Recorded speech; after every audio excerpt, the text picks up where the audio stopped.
All it takes is one of these darts. That's all it takes to destroy a tank. This is the most common shell for the German Bauer II. He usually used 2 types of ammunition. This is a multi-purpose armor-breaking shell. And when it's fired, the warhead explodes when it reaches the target. It creates a supersonic jet of molten metal that can destroy or penetrate armor. The other munition is a tail-stabilized, stripped armor-piercing round. When it's fired, the butt of the round is separated from the core under stress, and the tail rotates the core. It can penetrate heavy armor at a range of 2 kilometers. At a range of 2 kilometers, it can penetrate heavy armor of about 450 millimeters. The Leopard 2 tank has 4 members. The commander sits in the center, slightly to the left. The gunner is located directly below the commander, trial loader to the right. The last member is the driver. He's in the front of the tank. Let's see how he operates.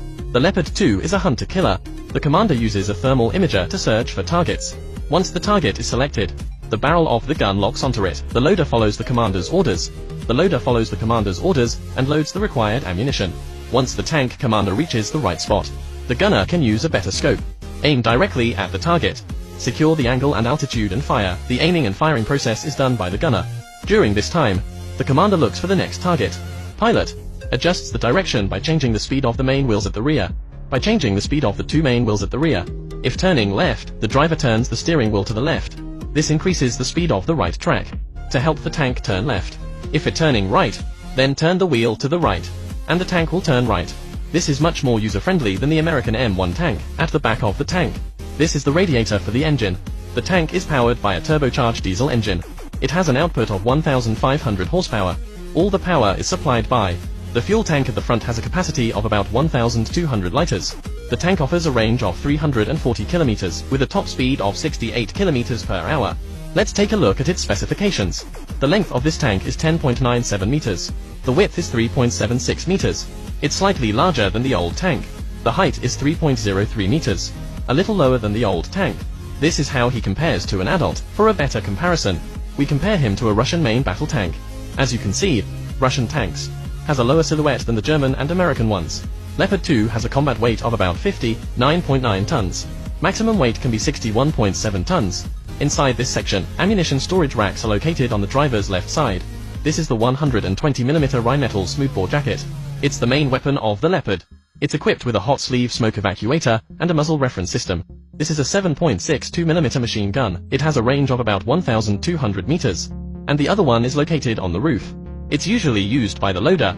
Let's take a look inside the armor assembly. If a tail stabilized and deck-cloaked, if an armor-piercing round hits the tank, the first layer of spacer armor will disrupt the trajectory and minimize the impact on the second layer of spacer armor.